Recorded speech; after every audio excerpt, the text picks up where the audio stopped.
नमस्कार सभी साथियों को। हिंदी साहित्य की क्लास में आप सभी का स्वागत करती हूँ, अभिनंदन करती हूँ। और आज के शास्त्र की परिचर्चा को शुरू करते हैं। पिछले शास्त्र में हमने जो कुछ महत्वपूर्ण क्वेश्चन किए थे सूफी काव्यधारा के, जो हमारे 20 क्वेश्चन हो गए थे। आज हम 21 से शुरू करते हैं। तो चलिए शुरू करते हैं आज के शास्त्र को।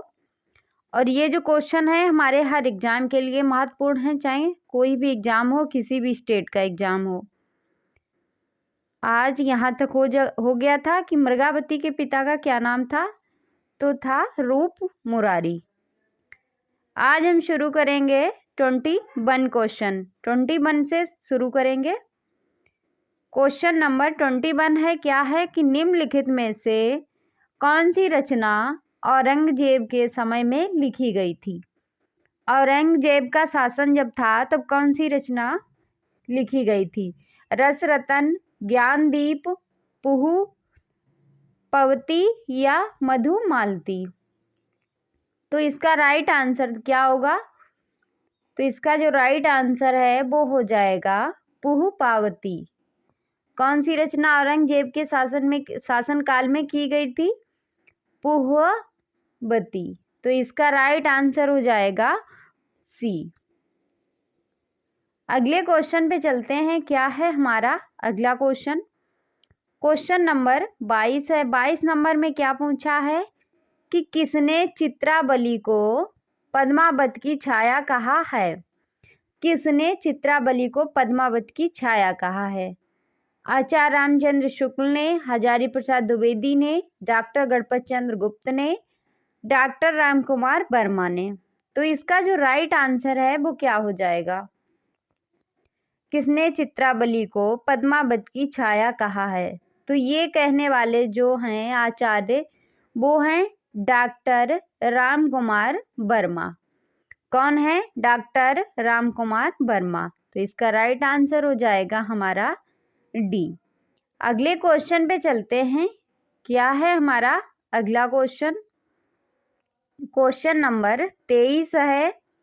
23 नंबर में क्या पूछा है। जायसी पहले कवि हैं बाद में सूफी हैं। ये कथन जो है वो किसका है कि जायसी जो हैं पहले कवि हैं बाद में सूफी हैं। रामचंद्र शुक्ल का है, श्याम सुंदर दास का है, विजय देव नारायण शाही का है या हजारी प्रसाद द्विवेदी का है। तो जायसी पहले कवि हैं बाद में सूफी हैं, ये कहने वाले जो विद्वान हैं यानी आचार्य हैं वो कौन है। विजय देव नारायण शाही। कौन है। विजय देव नारायण शाही। तो इसका राइट आंसर हमारा है वो हो जाएगा हमारा सी। अगले क्वेश्चन पे चलते हैं। क्वेश्चन नंबर 24 है। 24 नंबर क्वेश्चन में क्या पूछा है। 24 नंबर में कि गगन होता नहीं मही, होती होते चंद नाही शुर, ऐसे ही अंध उपमा राजा मोहम्मद नूर किस रचना की पंक्तियां हैं। ये जो पंक्तियां हैं वो किस रचना की हैं। अनुराग बांसुरी की, पद्मावत की, रसरतन की, अखरावट की। तो ये जो पंक्तियां हैं वो हैं अखरावट। किस रचना की है। अखरावट की। अखरावट जो रचना है वो है किसकी। तो ये जो रचना है वो है जायसी की। किसकी रचना है। जायसी की रचना है। तो इसका राइट आंसर जो है हमारा हो जाएगा डी। अगले क्वेश्चन पे चलते हैं। क्या है हमारा अगला क्वेश्चन। क्वेश्चन नंबर 25 है। 25 नंबर क्वेश्चन में क्या पूछा है कि नागमती वियोग खंड पद्मावत का कौन सा खंड है। नागमती वियोग खंड जो है वो पद्मावत का कौन सा खंड है। 20वां खंड है या 30वां है या 40वां है या 50वां है। तो ये जो खंड है वो कौन सा है। नागमती वियोग खंड। ये हमारा क्वेश्चन जो है नेट जेआरएफ के एग्जाम में भी पूछा जा चुका है कि नागमती वियोग खंड जो है पद्मावत की रचना में से कौन सा खंड है। तो इसका राइट आंसर है वो हमारा हो जाएगा बी। 30वां खंड है। कौन सा है। 30वां खंड है। तो इसका राइट आंसर हो क्या बी। अगले क्वेश्चन पे चलते हैं। क्वेश्चन नंबर 26 है। 26 नंबर क्वेश्चन में क्या पूछा है? किसने चंदायन को लोर कहा है? चंदायन जो रचना है किसने लोर कहा है? डॉक्टर राम कुमार वर्मा ने, ईश्वरी प्रसाद ने, हजारी प्रसाद द्विवेदी ने, माता प्रसाद गुप्त ने। तो ये कहने वाले जो हैं आचार्य वो कौन है? तो इसका राइट आंसर हो जाएगा, वो क्या हो जाएगा? माता प्रसाद गुप्त। क्या हो जाएगा? माता प्रसाद गुप्त। तो इसका राइट आंसर है हमारा, वो हो जाएगा डी। चंदायन जो रचना है वो किसकी है? चंदायन जो रचना है वो है मुल्ला दाऊद की है। किसकी रचना है? मुल्ला दाऊद की है। इसका जो समय है वो कितना है? तो समय है 1349। कितना समय है? 1349। अगले क्वेश्चन पे चलते हैं। क्वेश्चन नंबर 27 है। 27 नंबर क्वेश्चन में क्या पूछा है कि निम्नलिखित में से किस सूफी रचना में चौपाइयों के बाद दोहा छंद के स्थान पर बरबय छंद का प्रयोग हुआ है? किस रचना में जो है कि चौपाइयों के बाद दोहा छंद के स्थान पर दोहा का प्रयोग ना होके बरबय का प्रयोग हुआ है? ज्ञानदीप में, अनुराग बांसुरी में, हंस जवाहिर में या चित्रावली में? तो इसका जो राइट आंसर है वो क्या हो जाएगा? इसका जो राइट आंसर है वो हो जाएगा अनुराग बांसुरी में। किसमें? अनुराग बांसुरी में। तो इसका राइट आंसर होगा बी। अगले क्वेश्चन पे चलते हैं। क्या है हमारा अगला क्वेश्चन? क्वेश्चन नंबर 28 है। 28 में क्या पूछा है कि निम्नलिखित में से किस सूफी रचना की भाषा अन्य सूफी रचनाओं की तुलना में ज्यादा संस्कृत निष्ठ है? ज्ञानदीप, रसरतन, हंस जवाहिर, अनुराग बांसुरी। तो इसका जो राइट आंसर होगा वो क्या होगा कि सूफी रचना है अन्य भाषाओं की, सूफी रचना की तुलना में ज्यादा संस्कृत निष्ठ है। तो ये जो रचना है वो हमारी कौन सी रचना है? अनुराग बांसुरी। कौन सी है? अनुराग बांसुरी। तो इसका राइट आंसर हो जाएगा हमारा डी। अगले क्वेश्चन पे चलते हैं। क्वेश्चन नंबर 29 है। 29 नंबर क्वेश्चन है कि निम्नलिखित में से सूफी रचना में 10 चौपाइयों के बाद एक दोहा छंद का प्रयोग हुआ है? किसमें हुआ है कि 10 चौपाइयों के बाद एक दोहा का प्रयोग हुआ है? चित्रावली में, मधुमालती में, हंसावली में या यूसुफ जुलेखा में?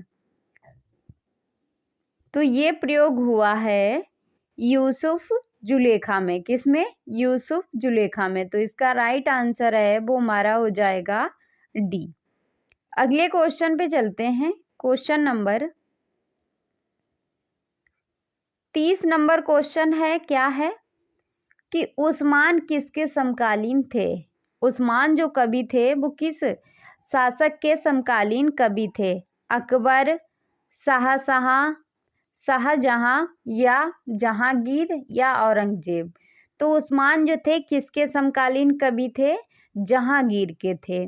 किसके समकालीन थे? जहांगीर के। तो इसका राइट आंसर जो है वो हमारा हो जाएगा सी। अगले क्वेश्चन पे चलते हैं। क्या है हमारा अगला क्वेश्चन?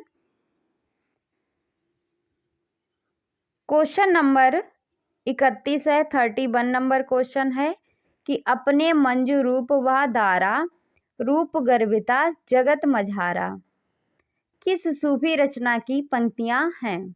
पद्मावत, इंद्रावती, अनुराग बांसुरी, मधुमालती। तो इसका राइट आंसर जो है वो क्या हो जाएगा? अपने मंजू रूप व धारा रूप गर्विता जगत मझारा किस सूफी रचना की पंक्तियां हैं ये? तो ये जो पंक्तियां हैं अनुराग बांसुरी की। अनुराग बांसुरी जो रचना है उसकी ये पंक्तियां हैं। तो इसका राइट आंसर हो जाएगा हमारा सी। अगले क्वेश्चन पे चलते हैं। क्या है हमारा अगला क्वेश्चन? क्वेश्चन नंबर 32 है। 32 में क्या पूछा है? सदा न रूप रहत है अंत न साई, किस सूफी रचनाकार की उक्ति है? जायसी की, नूर मोहम्मद की, आयशत की या ईश्वर दास की? तो इसका राइट आंसर जो है वो क्या हो जाएगा? सदा न रूप रहत है अंत न साई, किस सूफी रचनाकार की पंक्ति है? तो ये जो पंक्ति है वो है नूर मोहम्मद की। किसकी है? नूर मोहम्मद की। तो इसका राइट आंसर हमारा हो जाएगा बी। अगले क्वेश्चन पे चलते हैं। अगला क्वेश्चन है 33 यानी 33 नंबर क्वेश्चन है। क्या है कि जानत है वह सिरजनहारा, जो कछु है मन मर्म हमारा, किस सूफी रचनाकार की पंक्तियां हैं? ईश्वर दास की, उस्मान की, कुतुबन की या नूर मोहम्मद की? जानत है वह सिरजनहारा, जो कछु है मन मर्म हमारा। तो ये जो पंक्तियां हैं वो किसकी हैं? नूर मोहम्मद की हैं। किसकी हैं? नूर मोहम्मद की। तो इसका राइट आंसर हमारा हो जाएगा डी। अगले क्वेश्चन पे चलते हैं। क्वेश्चन नंबर 34 है। क्या पूछा है कि इनकी रचना बहुत निम्न कोटि की है, इन्होंने जगह जगह जायसी की पदावली तक ली है पर पौणता नहीं है। आचार्य रामचंद्र शुक्ल का यह कथन किस सूफी रचनाकार के संबंध में है? ये जो कथन है आचार्य रामचंद्र शुक्ल का, ये किस सूफीकार रचना के लिए कहा है? नूर मोहम्मद, कासिम शाह, सैफ नबी या मंझन? तो ये जो है वो कहा है कासिम शाह के लिए। किसके लिए? कासिम शाह के लिए। तो इसका राइट आंसर हो जाएगा हमारा बी। अगले क्वेश्चन पे चलते हैं। क्वेश्चन नंबर 35 है। क्या पूछा है कि पद्मावत का सबसे बड़ा सौंदर्य पात्रों के मनोवैज्ञानिक चित्रण में है, कथन किस आलोचक का है? रामचंद्र शुक्ल का है, डॉक्टर राम कुमार वर्मा का है, गणपत चंद्र गुप्त का है या डॉक्टर नगेंद्र का है? तो पद्मावत का सबसे बड़ा सौंदर्य पात्रों के मनोवैज्ञानिक चित्रण में है, कथन किस आलोचक का है? तो ये कथन जो है वो है डॉक्टर राम कुमार वर्मा का। किसका है? डॉक्टर राम कुमार वर्मा का। तो इसका राइट आंसर हो जाएगा हमारा बी। अगले क्वेश्चन पे चलते हैं। क्वेश्चन नंबर 36 है। 36 में क्या पूछा है कि ना नारद तब रोई पुकारा, एक जुला है 100 में हारा, किस सूफी रचनाकार की पंक्तियां हैं? मंझन की हैं, कुतुबन की हैं, जायसी की हैं या उस्मान की है? ना नारद तब रोई पुकारा, एक जुला है 100 में मारा। तो ये जो पंक्ति है वो किस रचनाकार की है? तो ये है जायसी की है। किसकी है? जायसी की। तो इसका राइट आंसर हो जाएगा हमारा सी। अगले क्वेश्चन पे चलते हैं। क्वेश्चन नंबर 37 है। 37 नंबर क्वेश्चन में क्या पूछा है कि जिस प्रकार कबीर ने हिंदू मुसलमानों के बीच भिन्नता की भावना हटानी चाहिए, उसी प्रकार जायसी ने दोनों संप्रदायों में प्रेम का बीज बोने का प्रयत्न किया। कथन जो है वो किस आलोचक का है? डॉक्टर राम कुमार वर्मा का, डॉक्टर बच्चन सिंह का, रामचंद्र शुक्ल का या हजारी प्रसाद द्विवेदी का?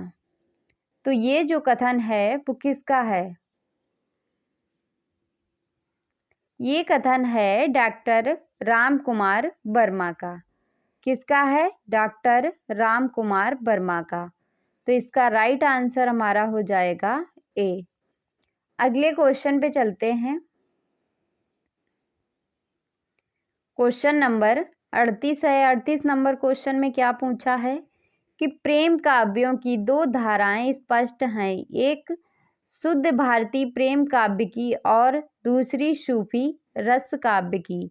कथन किस आलोचक का है? डॉक्टर बच्चन सिंह का, डॉक्टर गणपत चंद्र गुप्त का, डॉक्टर राम कुमार वर्मा का, विश्वनाथ प्रसाद मिश्र का। तो ये जो है वो किसका कथन है? तो ये है विश्वनाथ प्रसाद मिश्र का। किसका? विश्वनाथ प्रसाद मिश्र का। तो इसका राइट आंसर हमारा है वो हो जाएगा डी। अगले क्वेश्चन पे चलते हैं। क्वेश्चन नंबर 39 है। क्या पूछा है 39 नंबर में? परोक्ष सत्ता की ओर संकेत करने का उत्साह जायसी में इतना अधिक है कि वे ऐसे प्रसंगों को मानो खोजते फिरते हैं जिससे परोक्ष सत्ता की ओर इशारे करने का मौका मिल सके। कथन किस आलोचक का है? हजारी प्रसाद द्विवेदी का, डॉक्टर नगेंद्र का, रामचंद्र शुक्ल का, डॉक्टर बच्चन सिंह का। तो ये जो कथन है वो है हजारी प्रसाद द्विवेदी का। कथन जो होते हैं महत्वपूर्ण होते हैं, एग्जाम में पूछे जाते हैं तो कंफ्यूज हो जाते हैं कि क्या होगा। तो इसका राइट आंसर हो जाएगा हमारा पहला। अगले क्वेश्चन पे चलते हैं। आज का लास्ट क्वेश्चन है कि सिंघल द्वीप का प्रेम मानवीय धरातल पर नहीं है, या तो वह सौंदर्य के धरातल पर है या तत्ववाद के धरातल पर है। कथन किस आलोचक का है? डॉक्टर राम कुमार वर्मा का, डॉक्टर नगेंद्र का, डॉक्टर बच्चन सिंह का, या डॉक्टर गणपत चंद्र गुप्त का। तो इस क्वेश्चन का राइट आंसर जो है वो क्या हो जाएगा हमारा? डॉक्टर बच्चन सिंह। क्या हो जाएगा? डॉक्टर बच्चन सिंह। तो इस क्वेश्चन का राइट आंसर हो जाएगा सी।